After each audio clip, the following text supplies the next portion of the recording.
Welcome. Welcome to all of you tuning in from all over the world. And welcome to our 5 amazing panelists. Investing in Peace, Advancing the Prevention Agenda is the first dialogue in a series under the headline Exploring the Nobel Peace Prize 2020. World Food Programme was awarded the Nobel Peace Prize 2020 for its effort to combat hunger, for its contribution to bettering conditions for peace in conflict-affected areas, and for acting as a driving force in efforts to prevent use of hunger as a weapon of war and conflict. This was a clear recognition from the Nobel Committee that food and food security can contribute to peace. Today, we will hear from practitioners how they use food as a tool for building more peaceful societies. We are joined by World Food Programme's Executive Director David Beasley, by Deputy Special Representative for the Secretary General Denise Brown from Central African Republic, and World Food Programme Director, Regional Director Corinne Fleischer from Cairo. And we are honored to be joined by 2 ministers in our panel today. Minister for Development Cooperation and Minister for Nordic Cooperation, Flemming Møller Mortensen from Denmark, and Minister of International Cooperation, Dag Inge Ulstein from Norway. We will hear from them how they support and sustain peace in their policies, moving from reactive to proactive and preventative strategies. But first, we will start a short video that shows you how the World Food Programme uses food as a tool for peace.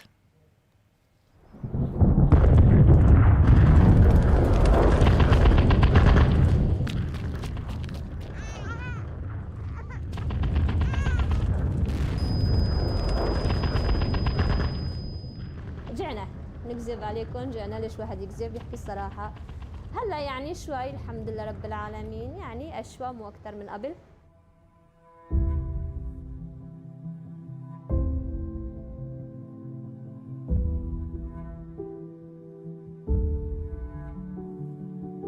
صارت أزمة علينا وصار حصار، عدت علينا أزمة كتير صعبة، حتى رغيف الخبز 3 أشخاص 5 أشخاص يعطونا 3 رغيفان خبز.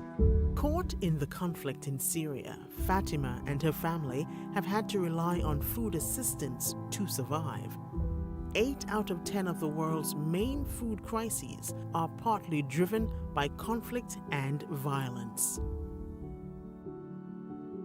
The 2020 Nobel Peace Prize awarded to the United Nations World Food Programme is a recognition of the important link between conflict and hunger and the critical role that food assistance plays in supporting the first step towards peace and stability.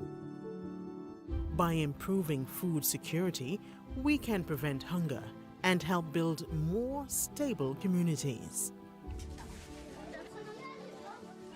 The World Food Programme has been working on the front lines of conflicts and changing lives for over 50 years.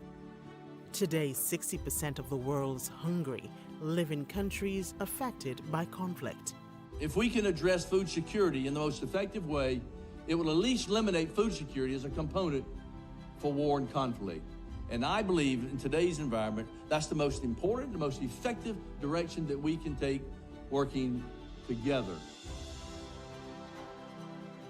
From supporting homegrown school meal programs to providing food to people in exchange for work on community assets like roads or dams, the World Food Programme uses food to promote stability, to help save lives during conflict, to help rebuild after conflict, and overall, to help build peace. Without peace, we cannot end world hunger.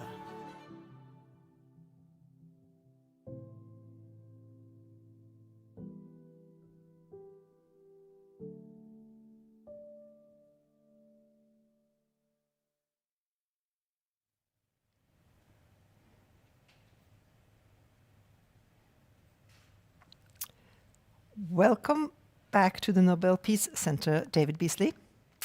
As the executive director of World Food Programme, you head the world's largest humanitarian organization, operating in more than 80 countries across the world and working to assist 138 million people every day.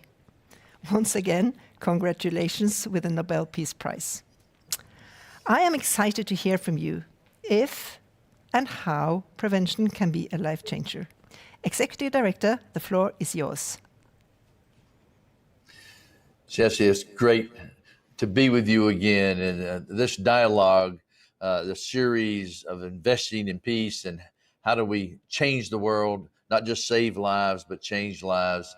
We're so grateful for this because what the Nobel Peace Prize has done is allowed us to message to the world, in my opinion, one of the greatest opportunities that we have to understand the power of food and using it to bring peace, stability around the world. And I think there's no doubt the Nobel Peace Prize Committee sent two very clear messages to the world when it awarded the laureate to the World Food Program. And the first was, thank you, World Food Program, for your women and men who lay their lives literally on the line at risk every day, helping bring peace and stability to nations around the world. But the second was also critical, and that is the hardest and most important work is ahead of us. Because of COVID and conflict, literally we're seeing extenuating, compounding dynamics taking place in just unprecedented ways. When I arrived at the World Food Program 4 years ago, there were 80 million people, as we would say, marching toward the brink of starvation. And we were so hopeful that we were going to drive that number down, but the number spiked to 135 million right before COVID. And the question is why? And the answer is man-made conflict. As you noted, 80% of our expenditures are in conflict zones, 60% of the people in conflict zones. 10 out of 13 of our major big operations are in conflict areas. The other driving force, of course, is climate changes that's taking place around the world. But aside from the 135 million, you've got about 700 million people that go to bed hungry every night. And that's bad enough. But the number now that I had mentioned, the 80 to 135 million people that are marching towards starvation, now because of COVID, that number has spiked to 270 million people. And that number is not just data, it's children, it's families, it's people with names. And we can break that down from country to country to country and showing the tragedies that's taking place right now. And so we believe clearly that the evidence is if we can address root cause, we can prevent a lot of humanitarian catastrophes that are taking place. We know that when we invest, it impacts lives. We've seen that in the Syrian war, for example. I think the European community woke up because had we addressed root cause, here's the dynamic financial impact. We can assist, for example, a Syrian in Syria for about 50 cents for an adult. That's a little bit higher than normal because it's a war zone. That same Syrian that ends up in Brussels or Berlin or Norway or wherever, well, that cost is a much more, not 50 cents, but 50 to 100 euros per day. And guess what? The Syrian or any other refugee, they don't want to leave home. When you feed 100, 115 million people like we do, we survey people, we talk to people, they don't want to leave home. Just in the last 5 days, I've been in Haiti, Venezuela, Guatemala, Honduras, and in Guatemala and Honduras and Haiti, I spent several days talking to people, beneficiaries, and each one of them said, we don't want to leave our home, but if we don't have food and we don't have any livelihood at all, well, they leave. And the cost is extraordinary. It's like having water lines leaking in the ceiling. And if you don't fix them, it will destroy the table, the carpet, the floor, the curtains. Well, we're fighting over where to put the buckets versus how about let's go fix the leaks. It's a lot easier and the impact is so much greater. In the last few years in resilience programs, what we've been able to do is repair, working with beneficiaries, helping create opportunity, empowering people. Literally 65,000 kilometers of roads have been built by beneficiaries, 70,000 kilometers of water canals, 20,000 holding ponds and reservoirs, thousands upon thousands of bridges, working with our beneficiaries to create opportunity, economic empowerment. It used to be at the World Food Program, we just brought food in, but now it's a whole different ball game. Working with the ministers of the governments, it's been a dynamic change, whether it's Denmark or Norway. I know we got Dag Inge and Minister Mortensen with us, which is fantastic. And they have seen firsthand on the ground what happens when we just don't bring food and drop it on the ground, but truly work to empower women, empower families, create resilience. And in fact, I've seen it firsthand just in the past few days in several countries, what happens when we do so, when we empower families to create resilience. And so let me just touch on a couple numbers there, because we used to just bring in food. Now we do $2 billion worth of cash-based transfers to empower families to help jumpstart, stimulate the local economies, as well as now we're buying a lot of our food in the countries where we can, in the regions where there's poverty, like in Africa. We're now spending a little less than $2 billion just on purchasing commodities and other services to help stimulate the local economies. And as we build resilience programs, it's amazing to see what happens. And so I could go on because I'm so excited about what we're doing and what we're achieving. And at the same time, I'm brokenhearted about what's taking place. 2021 is going to be a tough year. COVID has just dynamically impacted and exacerbated the numbers around the world. Economic deterioration, supply chain disruption. We've got 34 million people literally at IPC level 4, and that means they're knocking on famine's door, because we have famine or famine-like conditions already in 4 countries like Burkina Faso, Yemen, South Sudan, and I can't remember the other one off the top of my head. I think it was Syria. So we've got a lot of work to do, but we can solve the problem of starvation and solve the problems of famine. If we don't, you will have famine, destabilization, and mass migration. And the expense of that is 100 to 1,000 times more than addressing root cause. And so to just address the 5 billion people is the 34 million people is $5 billion, just $5 billion. And last year, there was a billionaire created every 17 hours. Yep. There's $400 trillion of wealth. We've got to get the message out. I thank our partners and our donors, but we got to get the private sector engaged. And it's great being with you.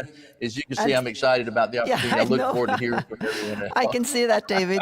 I think we need to move on. And I'm always amazed by the gift that you have to come across with a very clear message. I will come back to you later in our panel with further questions to you. Okay, and now I'm honored to welcome Flemming Møller Mortensen. He's the Danish Minister for Development Cooperation and Minister of Nordic Cooperation. Mr. Mortensen, it has been 6 months since you assumed the most important role for most people in the world. I look forward to hearing from you how Denmark and the world can further improve the project's prospects for peace through prevention. The floor is yours. Thank you very much. I'm so happy to be here together with you, and I'm happy to address an issue very close to my heart, the link between food and peace. And once again, I would like to congratulate the World Food Program on the well-deserved Nobel Peace Prize. That's very good.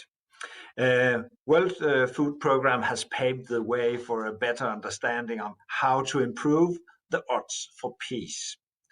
Part of my job is to be Minister of Nordic Cooperation, and I believe that the Nordic countries have something special to contribute when it comes to peace building.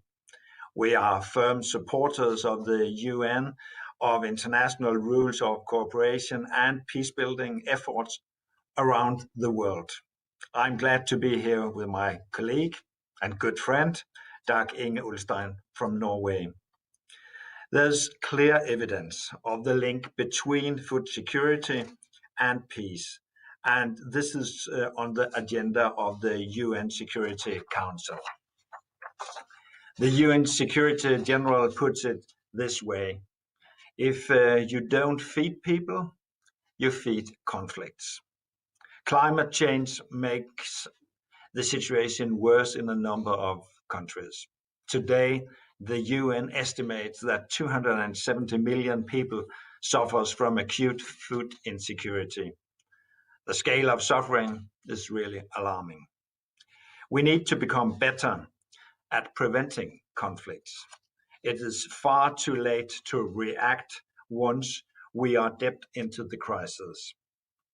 We must prevent conflict by creating sustainable development, building resilience, and supporting human rights and good governance. And the most fundamental level is the fight against hunger. Fighting hunger is key to prevention. And therefore, we must do more to address acute and long-term food insecurity. We must also become much better at predicting the future. The predicting is it's the same as predicting hunger. This will help us take steps to prevent an escalation of food insecurity. We will be better able to assist people in need, to be prepared and have access to resources that will help them to cope with the situation. In that way, resources are used better. Not at least, aid becomes more dignified and human-centered. To ensure long-term solutions, we also need closer cooperation between humanitarian actors, development actors, and peace-building actors. Denmark and like-minded countries seeks to promote such cooperation. The aim is to reduce humanitarian needs to the benefit of millions of people, including those affected by hunger. Thank you to the Nobel Peace Center for hosting this very important discussion and dialogue. I hope today will be the beginning of the useful process. Thank you very much. Thank you so much, Mr. Mortensen. You mentioned the link between security and peace. What is Denmark doing to support long-term food security in areas of conflict or crisis? Yes, we have catched up some good experiences, and I think the most important is that to see that we have to combine and see it like vice versa, that peace building and stability will improve food security. So we simply have to make a thinking of these things together. I think that if we want to bring up some good examples, we have also from the Danish side been supporting the development of the rule and how we can make early warnings in the acute situations. I think that's the most important we can do. We have seen it also in our collaboration and in Ethiopia and Mali with some of our partners, and also been including the World Food Programme, how we can improve agricultural practice and livelihoods so that we can help people to cope with the drought when it will hit them again. So I think most important is how we can act earlier. That's the most important thing, and I think that's also where we will keep up the best result and the best impact of all. Thank you. Acting earlier is prevention, isn't it? So that's quite to the point of what we are looking into today. I'm happy to say that you will stay with us, so we will also have you participating in the panel later. So thank you for now, and we will come back to you. Next speaker is a long-standing and strong advocate for using food as a tool to building peace. But Norway is not only a strong voice in the political fora. You also put your money where your mouth is. As one of the top donors to the World Food Programme. Minister Dag Inge Ulstein, the floor is yours. Thank you so much, Kjersti, and dear friends and colleagues. It's really good to see all of you. And where should I start? You know, in the midst of this global lockdown, I have to say, watching World Food Programme and you, David, working non-stop, traveling continuously. I've actually got myself thinking that it was good in a way that you got COVID in a very early stage. but again, pushing and stressing the message around the other ongoing pandemic, hunger, has been so important.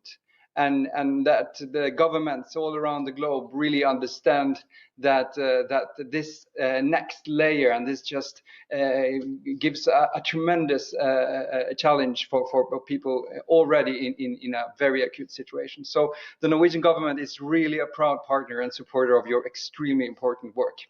And we've already heard why. Because never before in history have so many people been in need of humanitarian assistance and protection.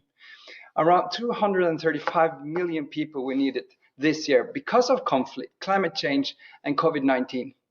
And that is, if my numbers are right, 40% increase from last year.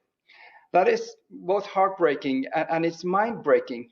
We are less than 9 years from our 2030 deadline, and 700 million people in this world do not know where the next meal will come from. And I've said this before, because if hunger had a face today, it would surely be female. And tomorrow it would probably be her child. Because chronic hunger and malnutrition often pass from one generation to the next. But what do we say to them? I'm really afraid we need to say that we heard the warnings, but we failed to agree on how to act. Investing in ending hunger today is, as said, really to invest in avoiding hunger tomorrow, in avoiding conflict tomorrow, because food security is security.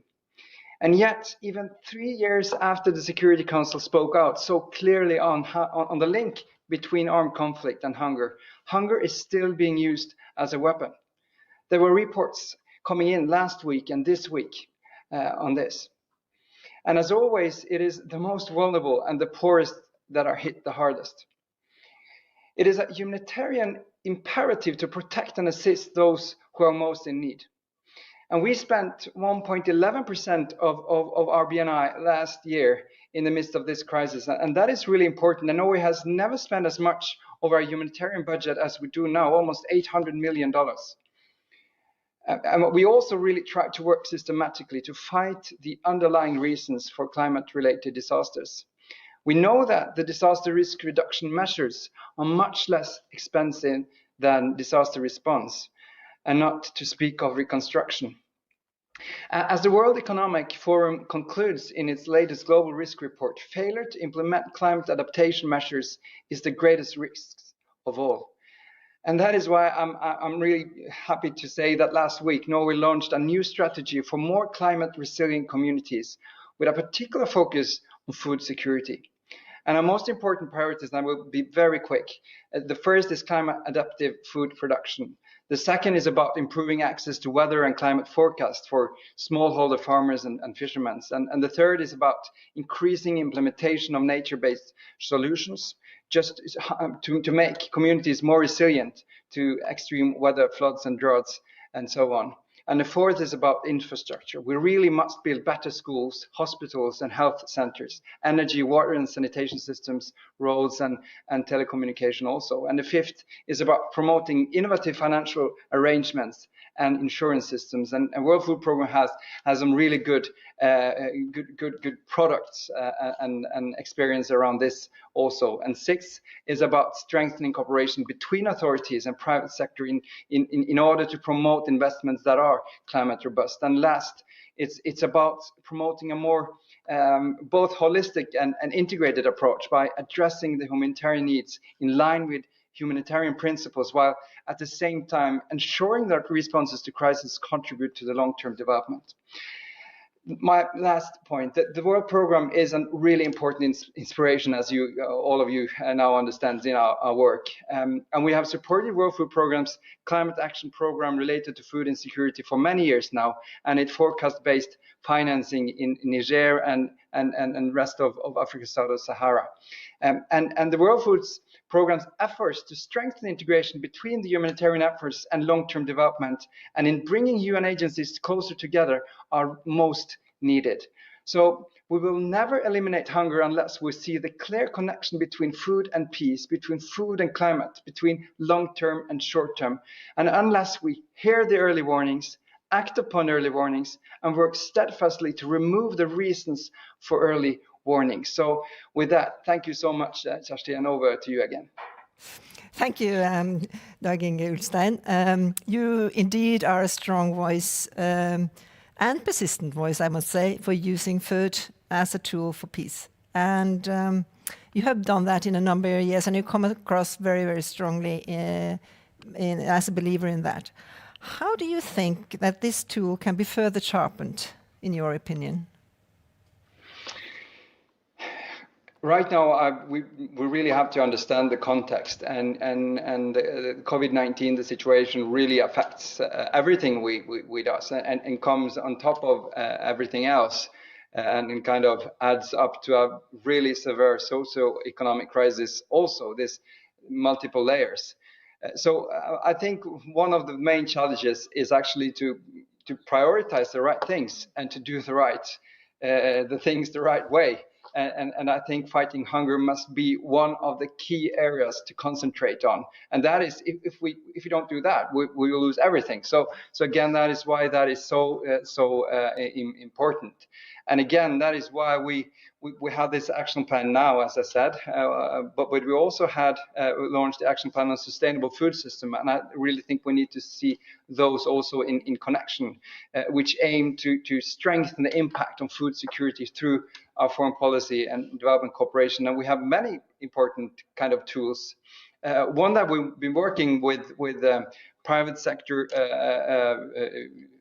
companies and also World Food Programs and others is Farmer to Market Alliance, how we really see how we can engage in strengthening those who really understand their own situation the best way, and that is to engage with local communities in that way. The 4 key components to increase food production and improve nutrition and diets is some of the areas that we've been working on there, where we focus on value creation and markets. So, and last but not least, to promote good governance. I think that is really important. Thank you so much. You describe a situation where things are very much interlinked, and at the same time I think you also point to the connections and the cooperation as a key to solve all these problems, and as 3 of you now have described very vividly, the urge and the understanding of moving this agenda forward. Thank you so much to our first 3 panelists. Now we will hear from the practitioners, from those who translate the policies and strategies into action on the ground.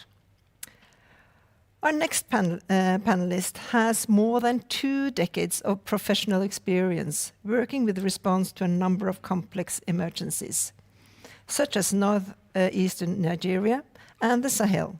She is currently serving as a deputy, here I have to kind of follow closely, Deputy Special Representative for the United Nations Multidimensional Integrated Stabilization Mission in the Central African Republic, where she is also serving as the United Nations Resident and Humanitarian Coordinator. Before I give the floor to Denise Brown, we would like to take you on a short trip to the Central African Republic.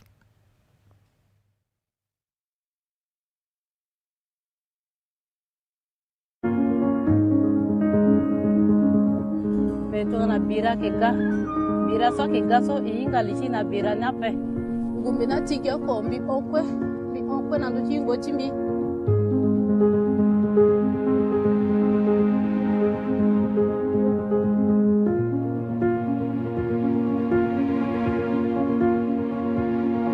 Ba nuni anjira encore ape apatomatiko zwape iko ya bi bon ya da kom dini biso mira peti lutima abi nkura commencer ti tingo na sisi na pikoti ngusu atiso.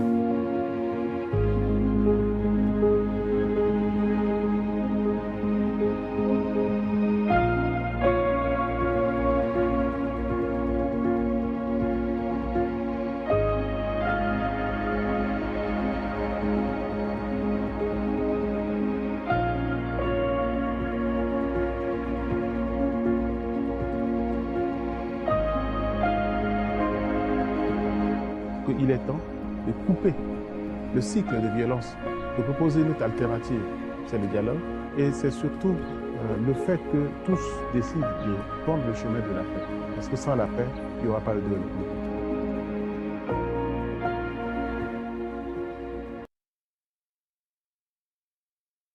So, Denise Brown, are you there? Good afternoon. I hope you can hear me okay from Bangui. We can.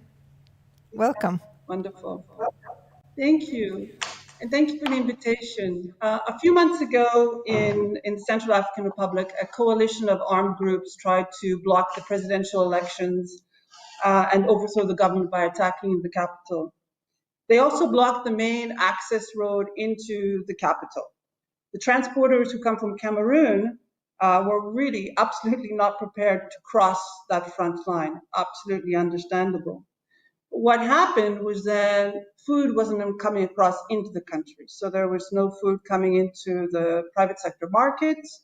WFP had over 100 trucks full of humanitarian food cargo stocked on the other side for months. And we had hundreds of trucks with the rations for the peacekeepers. So everything was on the wrong side of the border. So not only was it not coming into the country, it wasn't going then out across into the rest of the country. And we saw a disruption in the markets and of course in the economy. For the moment in CAR, the armed groups are really homegrown.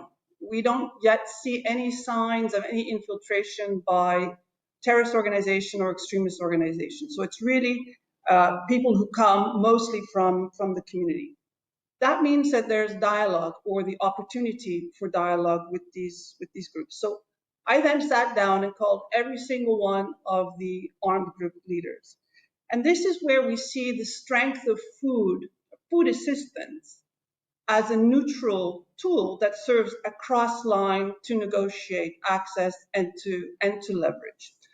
What the armed group leaders wanted to do was choke and isolate the capital, cause social unrest, and basically provoke the government into being overthrown by the population. But they didn't want to stop the movement of food into their own regions, and this was really important. They come from the community. So it matters to them that the community has access to food and that the markets function and there's an economy that functions. So it took 10 days and many, many phone calls, but the first convoy came across a couple of weeks later, and that first convoy was WFP. It was WFP trucks, WFP drivers, escorted by the peacekeepers, and no incidents. This is an excellent example of humanitarian diplomacy with food assistance as a key tool in that diplomacy. We unblocked that determined effort to choke the capital, overthrow the government, and throw the country into chaos. And that all happened, those negotiations, from one small office. This is also pertinent to Security Council Resolution 2417 and the use of food as a weapon of war. So really, WFP, and I've seen it over the years I've been with WFP, plays a key role in humanitarian diplomacy and leveraging assistance. I worked for several years in Niger and Sahel. The western part of the country was recurrently affected by decimating drought and the violence of Al-Qaeda in Mali. And in that area, there were and still are thousands of young men without a future. basically with days of nothingness in front of them. Their only option, leaving home, going left to join the armed groups, or going right to go on a very dangerous trip of migration to get somewhere safe. When WFP and other organizations who work with food assistance have the resources and the programs to make the investment in these vulnerable communities, using food assistance as a starting point, the result is that these young men have a connection to technology. Food doesn't come in a bag anymore. It's a digital transfer. They have a connection to decision making. Food assistance isn't just free anymore. These are investments. And there's a connection for them to the economy and society. So they have options. So in terms of the programming, the entry point is no longer the crisis, which is just a point in time. It's before, during, and after the crisis. So investments that come before, during, and after the crisis are long-term and community-based. And the best investments depend on that same community engagement and decision-making. So back to Western Niger, this was about land rehabilitation. So remember, this is land ravaged by drought and conflict. And land so badly decimated that the women leave, they go to town, they beg, they prostitute themselves, they leave the children behind, and the young men leave, as I explained a moment ago. Because at least when they join an armed group, they then have a sense of purpose and a belonging, which they haven't had before. But what's so impressive about the community level investments is that communities have to work together because their land's connected. So this provides, one, an immediate and very visible view of land changing form and becoming productive again. But it's also about social cohesion and bringing those communities together because they've been fighting over land, they've been fighting over transhumance, or they've been fighting because of the conflict. And overall, this is about reducing humanitarian needs. So these are good investments. These are long-term investments, and they have a significant impact on across communities. And of course, social cohesion is an investment in peace. And this is where we see that women become the drivers of change and the drivers of peace, with the youth coming not far behind. So food security, food assistance is key to social inclusion, to peace, and to access negotiations. And we've seen in Niger, and we've seen in Mali, and we've seen in Chad, where this really changes people's day-to-day lives. Thank you so much. Thank you, Denise. You really actually exemplified very precise what we heard from the ministers that they want to achieve through their development assistance into food. And what you were talking about, food as a means to get access and dialogue and a good progress in the society. It's really interesting. Thank you so much. Our next panelist has also more than 2 decades of experience from complex emergencies, such as Ethiopia, Darfur, and Syria. She was the representative and country director in Syria until December last year, and then she was appointed as regional director of Middle East and North Africa. But before we hear from Corinne Fleischer, we will first take you to Syria.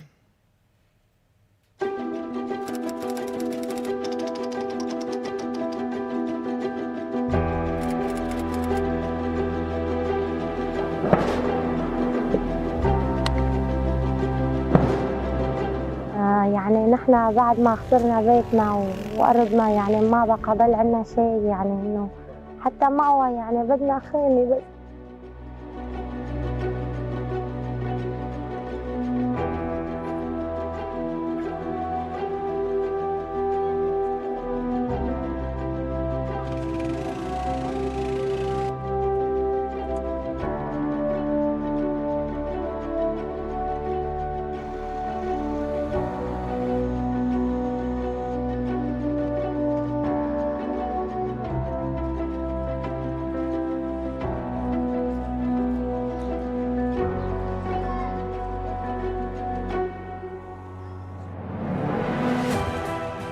في وقت محتاجين فيه للدعم أكثر من الأول.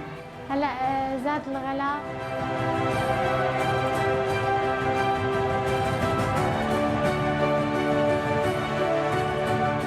هلأ في عالم إذا ما أخذت المعونة الغذائية بيكون وضع كارثي.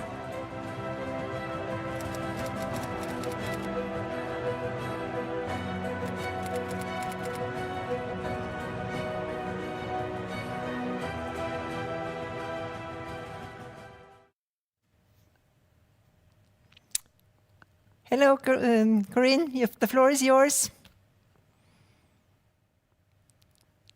Lead.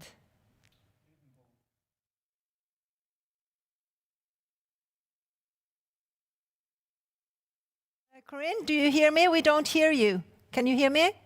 Are you muted? The classic. Can you hear me now? Yes, that's the classic, isn't it? You're muted. Oh, yeah. Okay. Without further ado, the floor is yours. Thank you. Yeah. Last week, actually, I traveled to Syria, and you saw it in the video. 12.4 million people in Syria. That's 60% of the population are food insecure. Imagine a line from Oslo to Darwin in northern Australia. That's how many they are. Each and every one of them faces hunger, and the situation is getting worse. And this is happening across the Middle East. In the past 10 years, WFP has increased in assistance sixfold, from supporting 6 million people to 37 million people at the end of last year. And every day, more women and children come to our distribution sites pleading us to add them to their lists. The past decade in the Middle East has been marked by revolutions, extremism, migration, and hunger. Today, we see economies in free fall, with inflation skyrocketing and prices going through the roof. Add to this political deadlocks and a global pandemic, and we already see new demonstrations flare up. So how can WFP proactively support stability and peace in communities within a region in so much turmoil? First, we have to continue to save lives. But food not only saves lives, it creates a sense of stability and normalcy, allowing people to remain where they are rather than displacing their families to feed them. And that is not just true in countries like Yemen and Syria. It is throughout our region. I was also in Lebanon last week. In Beirut, the economic devastation has destroyed the middle class. The authorities I spoke with told me outright that what is preventing a complete breakdown in society now is food assistance and social protection programs. So yes, WFP saves lives, but we do go beyond, as you've heard. We support local economies and we enable people to get back on their feet and stand on their own, to bring about social stability and peace in communities, so much needed in this region. And I want to give you just 4 examples in the MENA region. First, we support local economies by injecting more than $1 billion every year through our cash-based transfers. This gives people access to food and choice to food, and it keeps businesses running and workers paid. Second, we support communities and households to produce more food and have an income from working in the field. So, for example, in Syria, together with FAO, WFP supports rehabilitation of agricultural water systems. Many water systems have been destroyed in the war. And last year in Deir ez-Zor, as an example, 30,000 people were able to cultivate 10,000 metric tons of more food thanks to this program. We won't need to repeat that investment this year because they won't need us any longer. And so we are scaling up such programs. Thirdly, we create jobs.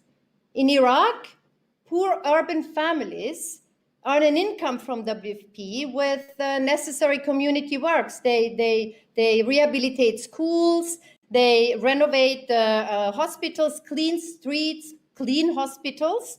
We pay them for their work, and they put food on the table. And fourth, we support children's education through our school meals programs, COVID permitting, or take-home rations. And when we speak to children in this region, They tell us about their dreams to become three main professions: doctors, architects, and teachers. The choice is telling after years of conflict. And with our school meals, we plant the seed for the next generation to realize their dreams out of conflict and out of poverty. Let me end with a story of a community in Dar el-Balad in southern Syria, where WFP supported a community shattered by 10 years of conflict and dramatic social rifts to build back their destroyed bakery. Abdul, whom I spoke with there, told me that the joint hard construction work gave them structure and a common goal first time in a decade. It brought the two opposing sides of the city together. They put their differences aside behind long working hours to bring their Tishreen bakery back to life at a time when Syria is going through a bread crisis. So community by community by community, we can bring stability and prevent rifts and conflict to re-emerge. Let us scale them up. And that leads to my first question. We're now going into the panels and bringing everyone into this dialogue. Corinne, you were saying that you can scale up this, but what are your biggest barriers to scale up the Changing Lives agenda and support stability of communities at scale? And what can be done to overcome that? Can you answer in... Very short? Yeah, well, quite short, yes. All right, no, look, we are in a highly politicized context. You know, in some countries, I don't want to name them, you know, the UN the people are concerned that the UN is not independent. Both governments and donors are concerned that we're not. So highly, you know, politicized is the context. But we need to put the need the need of the people in the center. And in two areas. One is the governments and the authorities. They need to give us access doing this type of work. We need to go there, we need to assess the needs, we need to bring the specialists there, the engineers and so forth. So we need to have constant access to these places, which is not always a given in this region. And secondly, we need flexible funding. We need donors to believe that this brings us further in this region, despite, you know, a valid concern that no money should go to certain governments, and we will ensure that. And so I really want to thank Norway and Denmark to actually do exactly that and give us that flexible funding. So more of the two is needed, access and flexible funding. Thank you.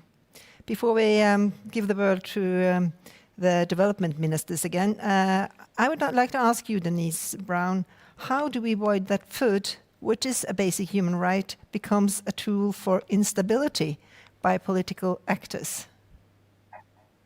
Yeah, thank you. That's a very good question. And the use of food assistance has to remain absolutely principled, you know, very much based on what Corinne has just said. And we have to remain neutral, impartial, and independent actors in all of this.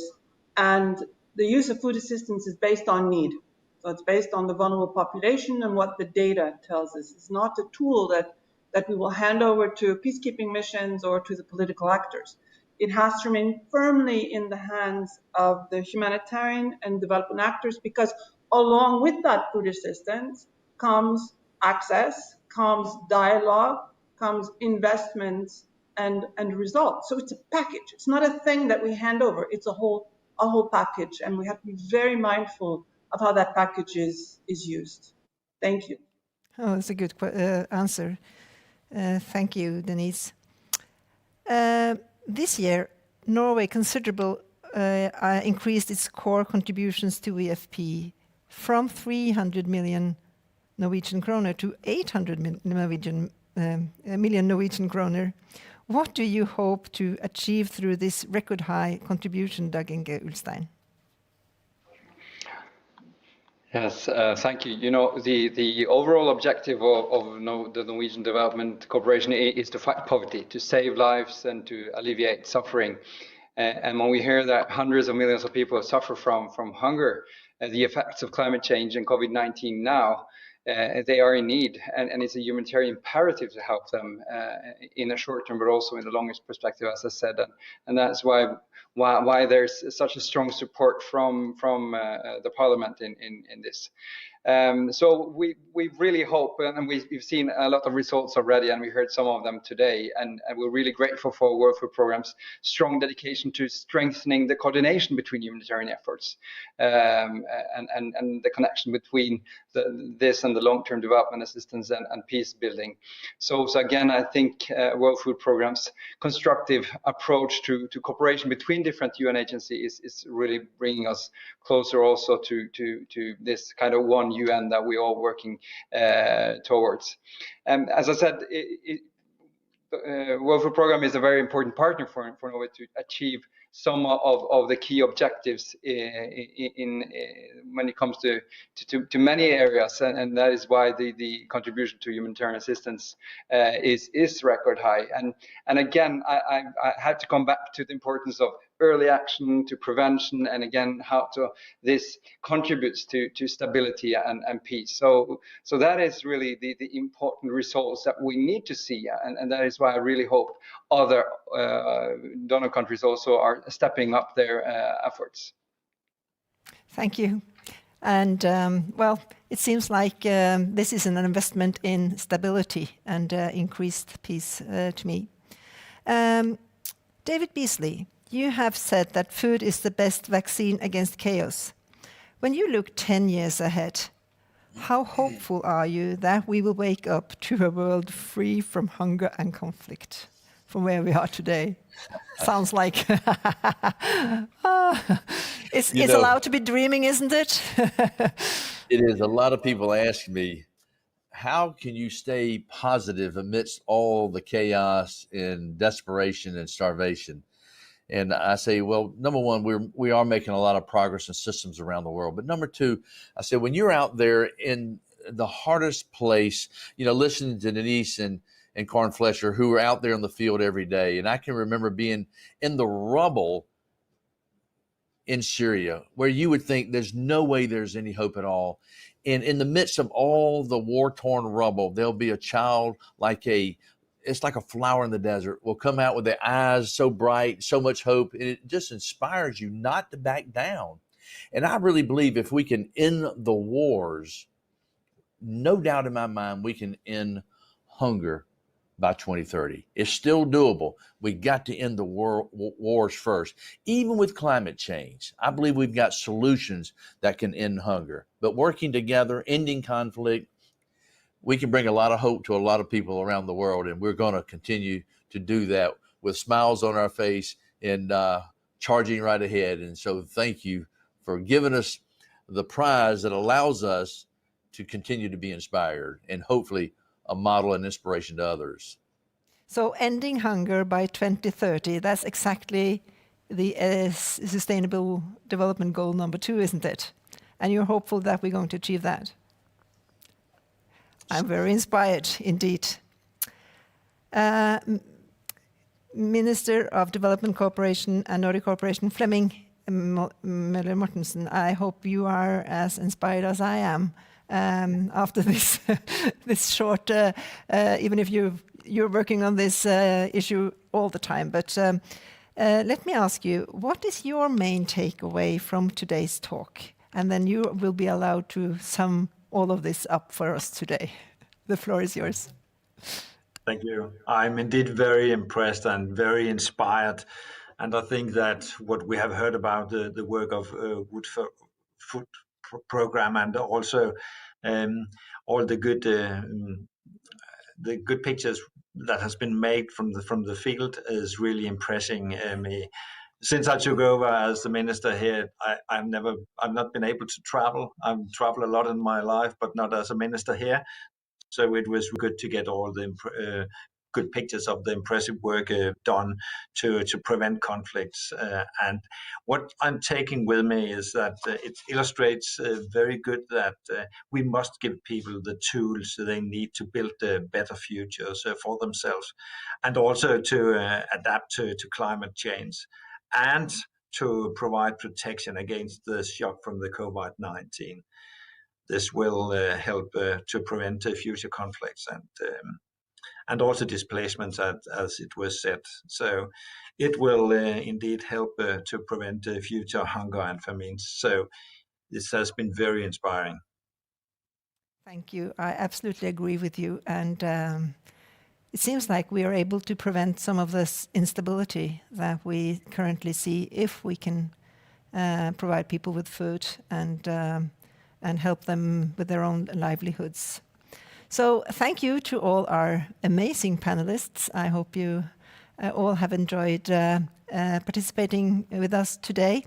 And let me then end this dialogue by announcing our next dialogue, where we will gather researchers in the question. And now we will have the, I hope the,